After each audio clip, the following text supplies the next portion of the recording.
High school kids nowadays, man, don't have that basic education. Did you see them working at McDonald's? Marriage is about falling apart at the same time. That's what makes it special. Sinbad once made millions of dollars simply by making people laugh. But then one day, he was forced to sell the very house that had once symbolized that success. Not because he lost his fame, not because he was canceled, but because of tax debt bankruptcy and a stroke that nearly took his life. The $2.4 million Chatsworth mansion was not a Hollywood dream.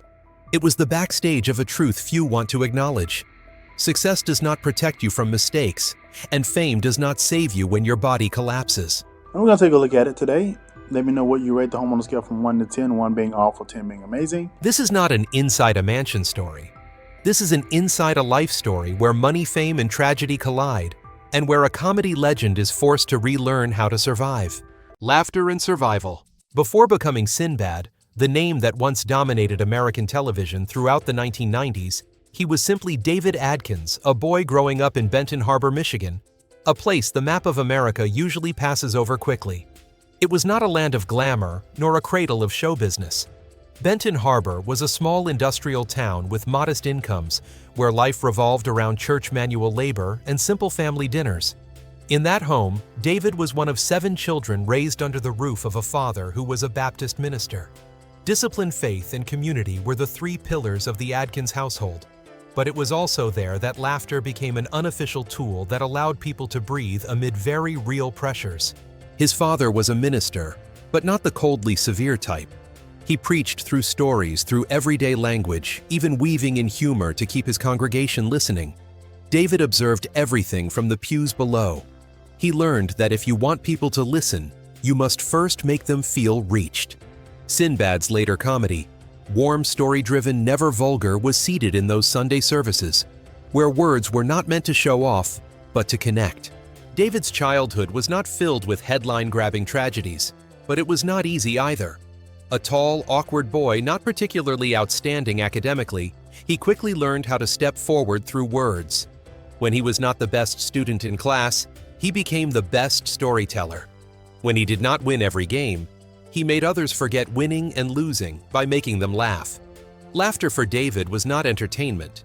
It was a survival mechanism, a way not to disappear into the crowd, a way to overcome the insecurities of a black boy growing up in the American Midwest during the 1960s and 1970s.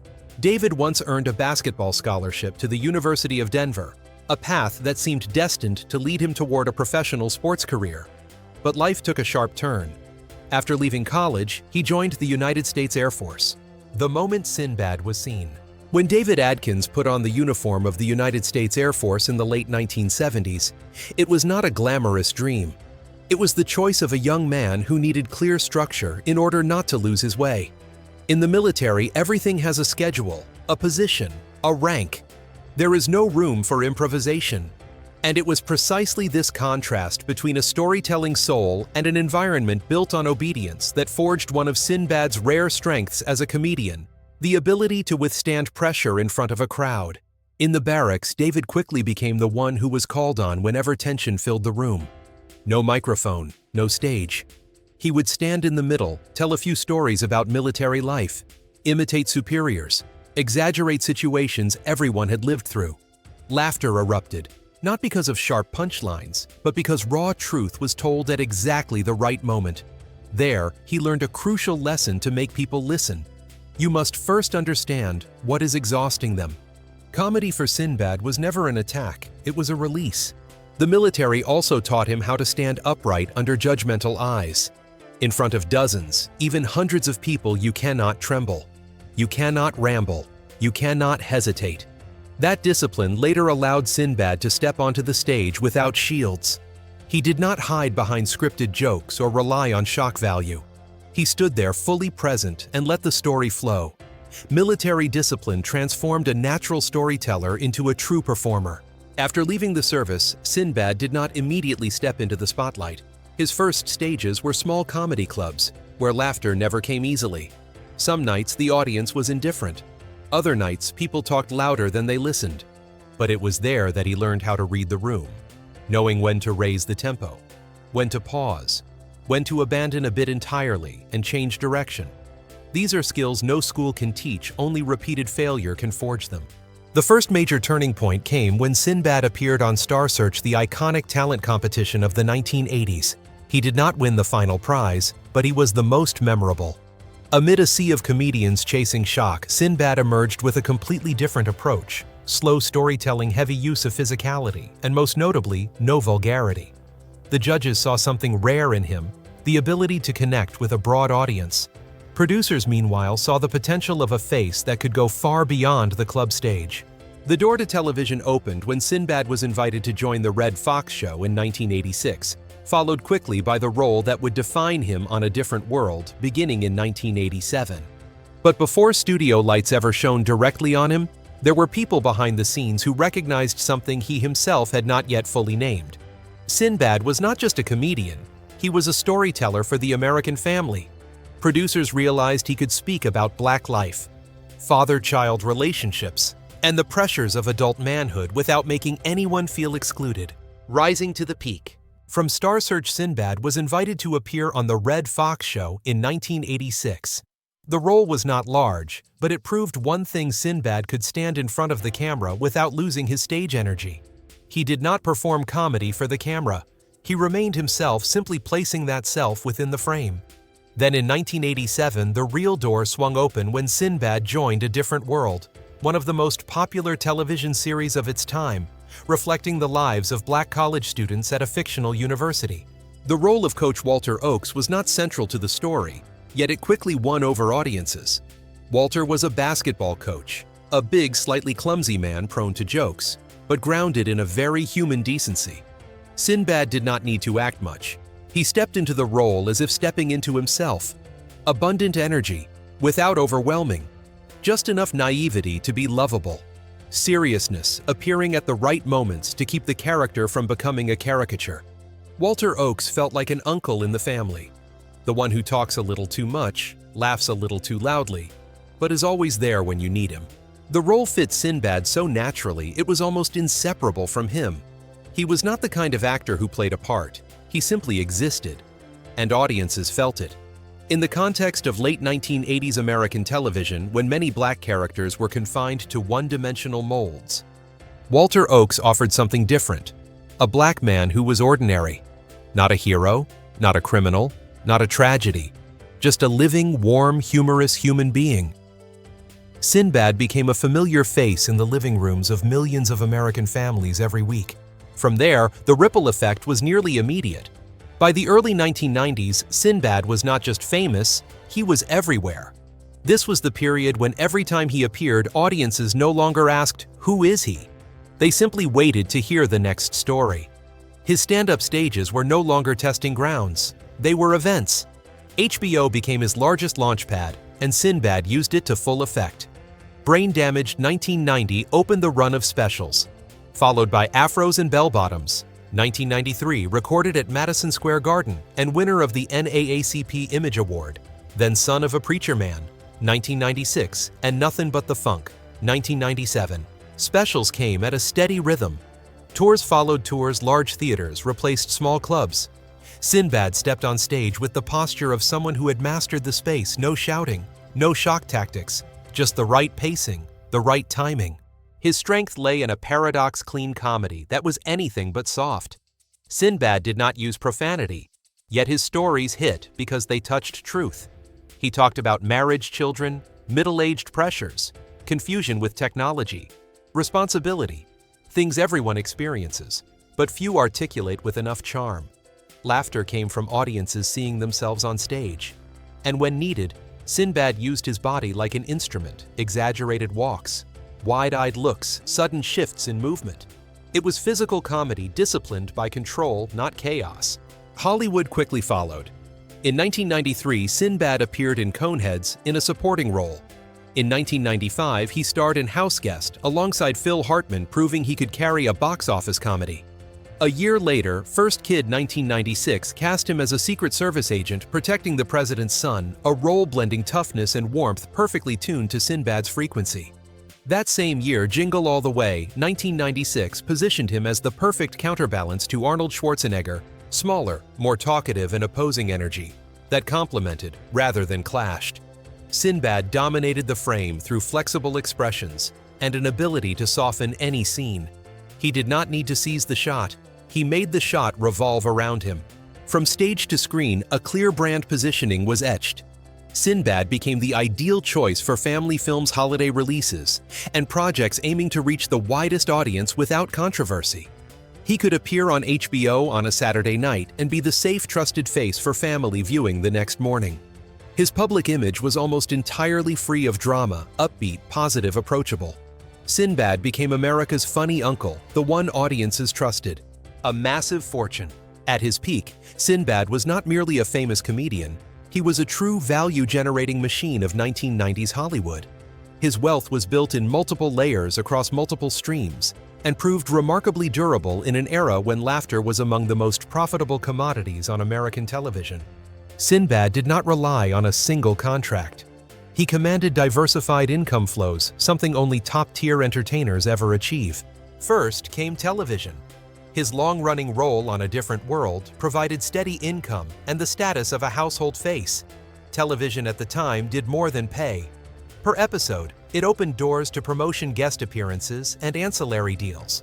Sinbad became a familiar presence in the living rooms of millions of American families, and that familiarity carried enormous monetary value.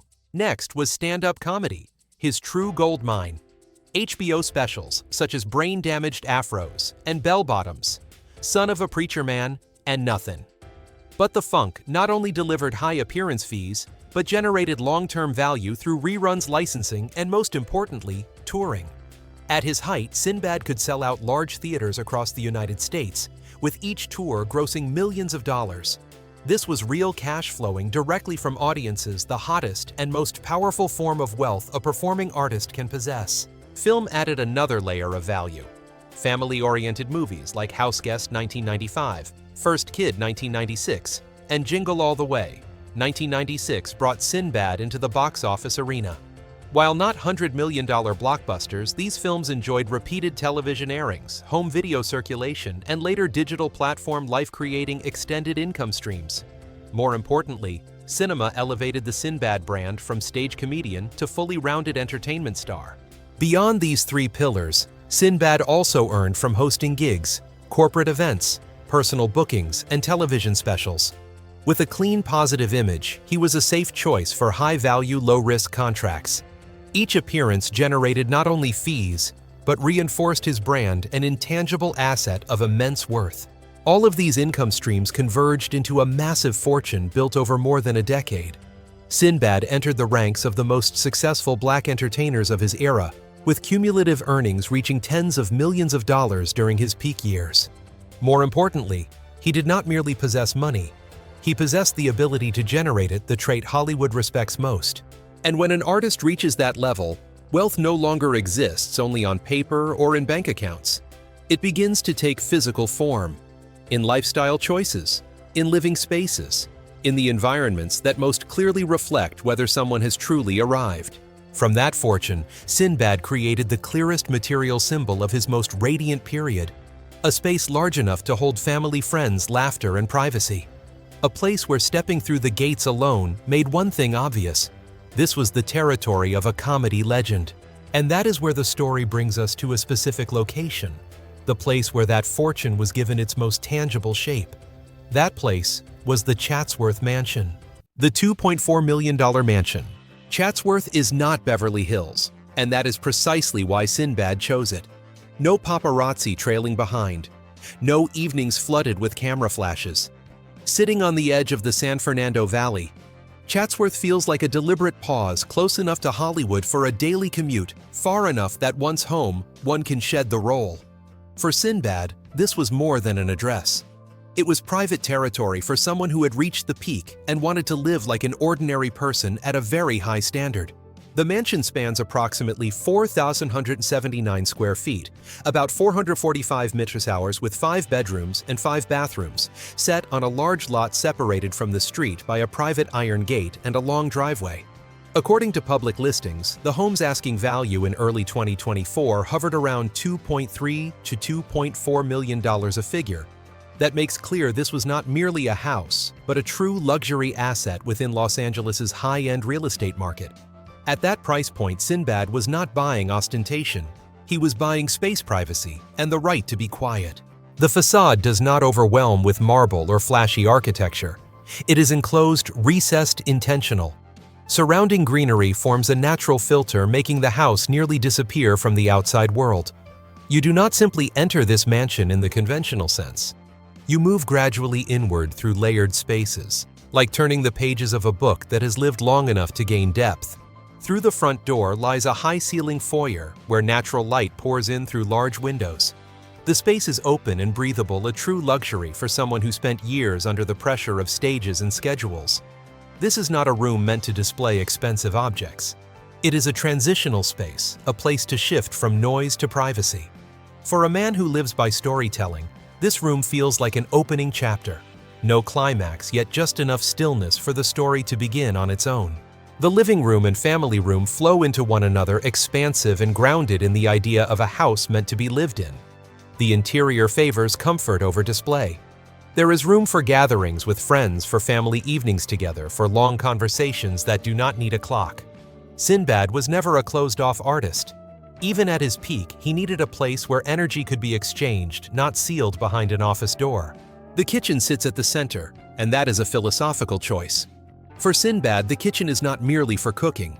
It is the heart of the home. An open layout connects it to the living areas, allowing whoever is cooking to remain part of the shared conversation. This is the design of someone who values connection over form. Much like his comedy No Gimmicks, just the right place, the right people. The master suite is an entirely different world, private, quiet, restorative. The bedroom is spacious, yet warm. The bathroom is large, designed like a home spa, a place to relax, recover, and in later years, something close to essential. In a house worth more than $2 million, this is where the meaning of luxury is most clearly expressed, not in shine, but in quality of life. Out back lies the backyard with a swimming pool, once the home's second stage. Parties, children's laughter, friends coming and going. A space that embodied success in its most literal sense, wide open, alive. Yet after 2020, this same space witnessed a very different rhythm. No more noise, no more crowds. The same sky, the same water, but the people within that space had changed. Luxury was no longer about celebration, but about calm and recovery. Because of that, this house became a complete witness. At Sinbad's peak, it was a reward, a material symbol of a brilliant career. As life turned a new page, it became a larger question to hold on or to let go. And in January 2024, that question was answered through action. Sinbad sold the Chatsworth mansion. No spectacle, no drama. Just the closing of a chapter that had fulfilled its purpose. Leaving a house worth more than $2 million was not the loss of luxury. It was choosing the right moment to step away from a symbol. Because for Sinbad, the empire was never built of brick and stone. His true empire has always been the ability to move forward even when everything that once defined success has changed shape. And this house, expensive, discreet, once filled with laughter, was simply the place where that story was fully lived. When the lights begin to fade, after the Chatsworth mansion had fulfilled its role as a material symbol of a golden era, Sinbad's life entered a less dramatic, but in its own way, more unforgiving transition. There was no thunderous collapse, no career-ending scandal, no single night when all of Hollywood turned its back. Only a slow shift, almost invisible at its beginning. Laughter was no longer at the center of the stage. In the early 2000s, American comedy changed direction. Stages that once celebrated warmth and family sensibilities gradually gave way to sharp edges, shock value, and bluntness. Younger audiences wanted stimulation more than comfort. In that current clean comedy, the very thing that had been Sinbad's greatest strength did not disappear, but it was steadily pushed out of the spotlight. No one announced it. It revealed itself through fewer invitations, smaller projects, and a slower rhythm of appearances. Sinbad remained there. He still had stages. He still had loyal audiences. But the tempo had changed. Film roles no longer came in waves. In their place were television cameos, guest spots on sitcoms, appearances. Enough for audiences to recognize him, but not enough to spark a new wave. He joined reality programs, starred in family-oriented series that reflected everyday life choices that were not wrong, but clearly signaled one thing: the era had shifted, and Hollywood was looking for a different voice. The pressure now was no longer how to become more famous. It was how not to become obsolete. For a comedian with a clearly defined identity, changing one's voice is always a double-edged sword. Sinbad understood this. He did not chase vulgarity. He did not force shock to reclaim the spotlight. He stayed true to his style. That consistency earned him respect, but it also quietly turned him into a lower priority choice in a Hollywood intoxicated with novelty. At the same time, a very particular kind of scandal emerged not from controversy, but from post-peak media framing. The name Sinbad was still mentioned, but the tone had changed. No longer headlines celebrating a star who dominated pop culture. Instead came nostalgic questions. What happened to Sinbad? Do you remember Sinbad? For an artist, this is the clearest sign that the lights have moved back. Presence remains, but no longer at the center. Then came a strange pop culture phenomenon, the Mandela effect surrounding Shazam. A film that never existed yet, millions remembered Sinbad playing a genie in it. Rather than bristling, he chose to join the joke, appearing in satirical clips and turning false memory into laughter. That moment briefly reignited the name Sinbad on the internet, but in a very different way, not because of new work, but because of collective nostalgia. His image was not damaged, but it became framed in the past. These blows could not be measured by ratings or box office numbers. They showed up elsewhere. Major projects dwindled, invitations became less frequent, fees no longer rose with time. Sinbad kept working, kept appearing, but he was no longer the default safe for the masses choice he once had been.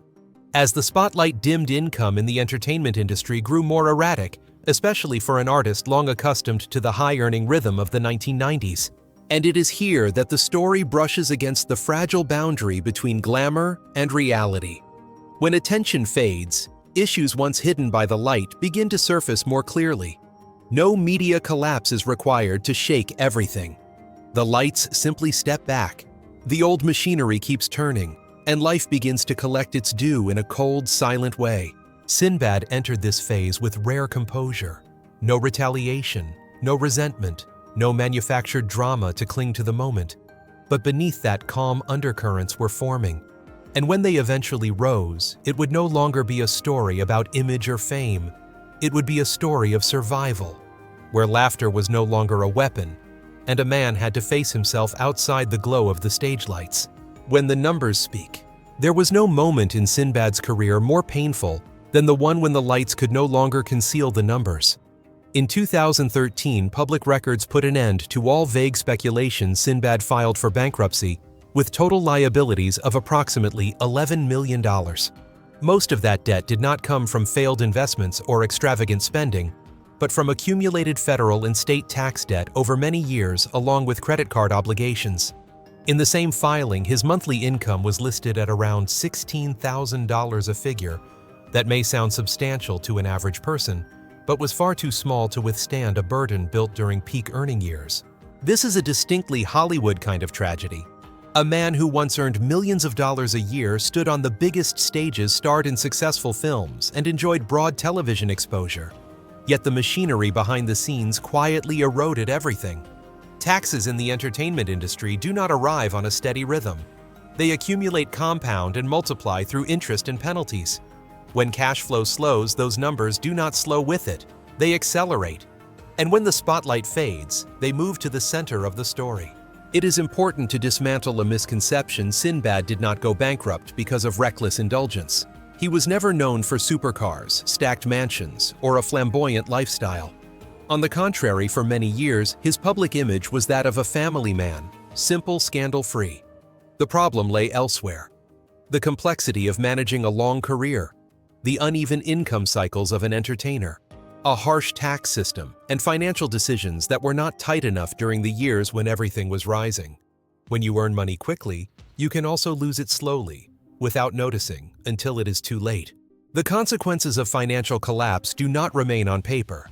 They seep into daily life. Stress becomes a constant companion. Family pressure increases not because of immediate deprivation, but because of prolonged uncertainty. Sinbad was forced to confront choices he had never imagined in the 1990s, accepting projects for money rather than fit, being less selective with roles, appearing on smaller stages to maintain income flow. This was not a collapse of dignity, but a narrowing of choice, the kind of suffocation any artist feels deeply. In silence, Sinbad tried to maintain a composed image. He did not go to the media to complain. He did not turn bankruptcy into spectacle. But the human body is not as skilled at concealment as a face before the camera. As life slid financially downward as years of sustained stress had not yet settled, another battle was quietly preparing itself.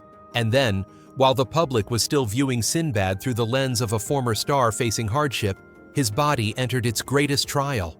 Not a courtroom, not the IRS, but the fragile boundary between life and death, where money, fame, and glory all become meaningless.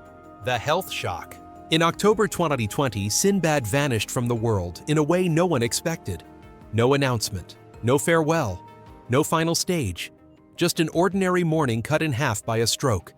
A blood clot formed in his heart silently traveled to his brain.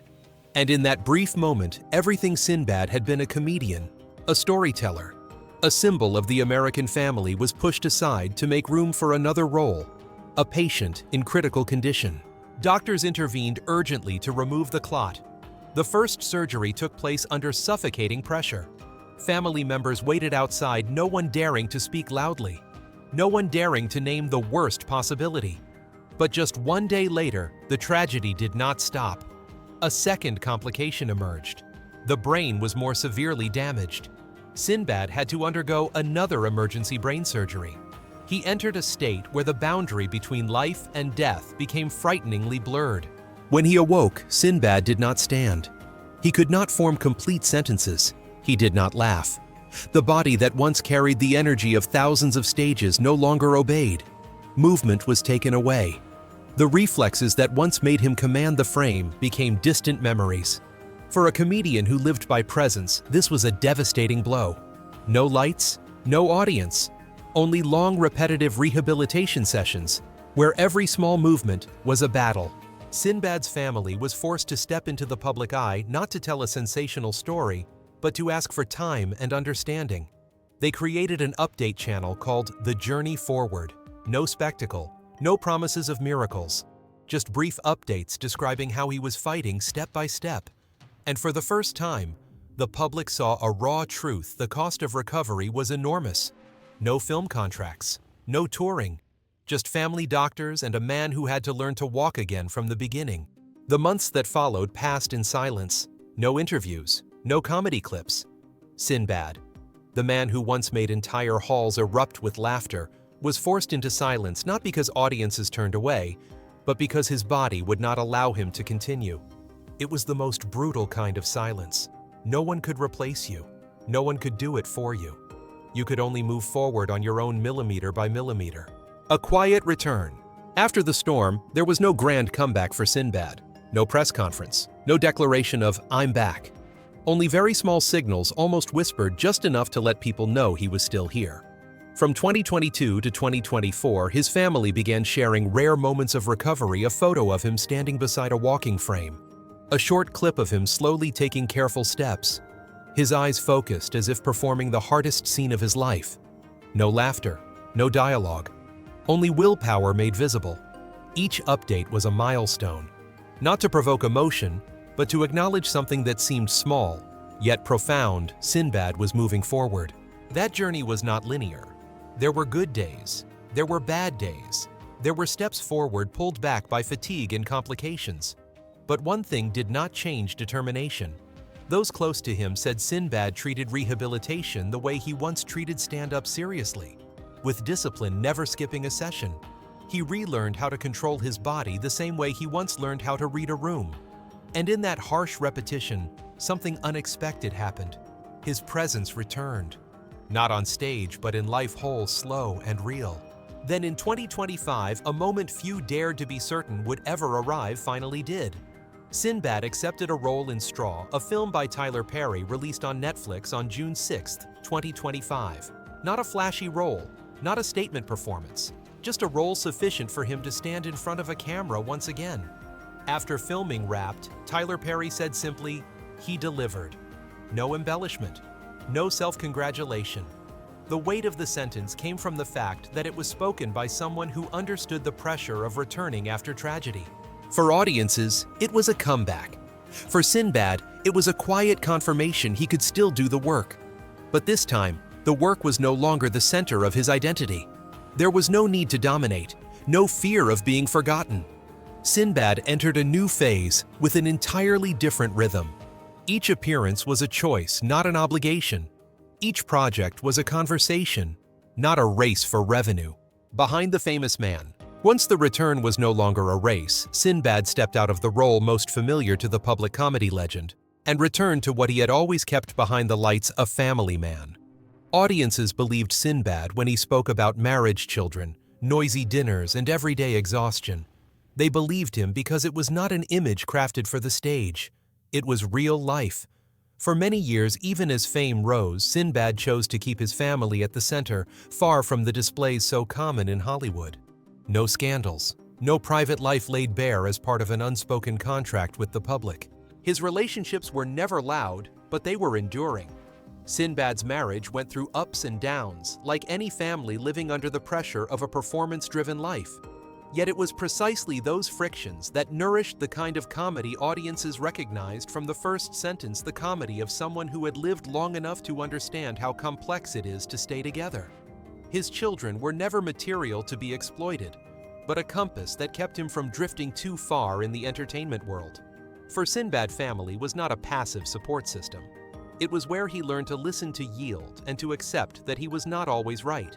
Offstage Sinbad did not resemble the explosive energy audiences were used to. He was not showy, nor did he seek to be the center of attention in everyday spaces. Music became his place of balance, melodies that slowed the breath, long listening sessions that allowed room for thought. His life leaned more toward healing than conquering. These choices did not make him less of a star. They allowed him to remain himself in an industry that constantly pulls people off their axis. After the health crisis, that shift became clearer than ever. Sinbad no longer measured the value of a night's performance by applause or shares. Comedy, when he returned to it, carried a different tone. Slower, less competitive, more silence. The stories were not meant to explode, but to remind listeners that they were not alone. He laughed less, but every laugh had a reason.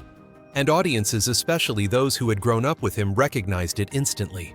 In this later chapter, Sinbad does not try to add to the legend. He lives with the legacy already earned and uses laughter as a way of thanking life for still being here, still being able to speak, still being able to listen. The man behind the legend therefore comes into focus more clearly than ever, imperfect, unassuming, but complete. And perhaps that is the longest-running role Sinbad has ever played. Sinbad once made all of America laugh. But what makes him memorable is the way he stayed when laughter was no longer at the center. No noise, no complaints, just continuing to live, to tell stories, and to share energy at a different rhythm. If you see yourself in those turns, in the moments of slowing down, in the times when you have to start again, remember this. Sometimes victory is not about returning to the peak, but about not losing yourself. If you want to keep exploring the hidden sides of fame, the mansions that tell stories, and the lives once thought finished, but still unfolding, subscribe to the channel, turn on notifications, and leave a comment. Which character would you like us to tell next? All data, analysis, and commentary in this video are presented based on information available at the time of production. The content is subject to change over time and should not be considered a definitive forecast. There is still so much more to explore. Stories of resilience, legacy, and truth. Feel free to dive into some of our top recommended videos now appearing on your screen.